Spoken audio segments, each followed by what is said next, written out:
আজকে সংহতি দিবসের আমাদের অনুষ্ঠানের মাঝে উপস্থিত রয়েছেন আমাদের জাতীয়তাবাদী নাগরিক প্রজন্ম দলের আহ্বায়ক জনাব এনামুল ইসলাম এনাম ভাই।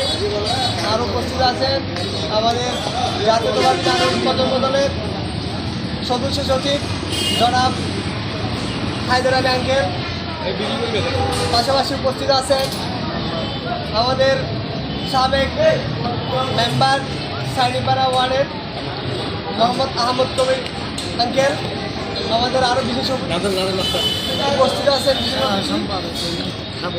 সাবেক কুমড়া ইউনিয়নের সাধারণ সম্পাদক বিএনপি আমাদের নাজের স্যার।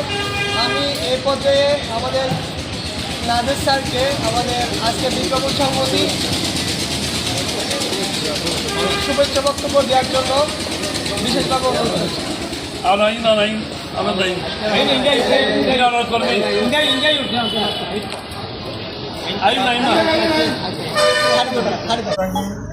বাংলাদেশ জাতীয়তাবাদী দল কুমড়া ইউনিয়ন শাখার নাগরিক প্রজন্ম পরিষদের সম্মানিত নেতৃবৃন্দ এবং আমাদের কুমড়া ইউনিয়ন বিএনপি জাতীয়তাবাদী দল এবং যুব দল ছাত্র দলের সর্বস্তরের সদস্যবৃন্দরা এবং কর্মীবৃন্দরা আপনার সকলে আমার আন্তরিক শুভেচ্ছা এবং আন্তরিক মোবারকবাদ গ্রহণ করবেন। আপনারা জানেন আজকের এই দিনটা হচ্ছে বাঙালি জাতির জন্য অত্যন্ত একটা গুরুত্বপূর্ণ দিবস। যেই দিবসটার মধ্যে আমাদের শহীদ প্রেসিডেন্ট জিয়াউর রহমানের স্মৃতি বিজড়িত এই দিনটা।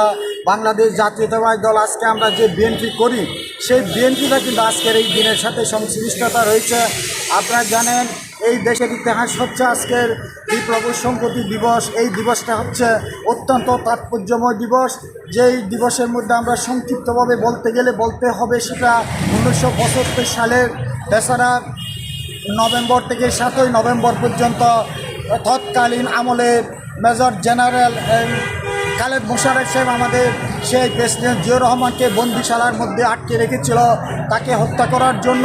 কিন্তু সেই থেকে সিপাহী জনতা সবাই বিদ্রোহ করে তাকে আজকে 7ই নভেম্বরে তাকে বের করেছিল। তাই সেই 7ই নভেম্বর আজকে আমাদের জন্য অত্যন্ত গুরুত্বপূর্ণ। সেই 7ই নভেম্বর থেকে জিয়াউর রহমান সাহেব যখন বন্দিশালা থেকে বের করলো তিনি এই দেশের মধ্যে বহুদলীয় গণতন্ত্র প্রতিষ্ঠা করেছিল এবং বাংলাদেশকে একটি রাষ্ট্র হিসেবে স্বীকৃতি নিয়েছিল।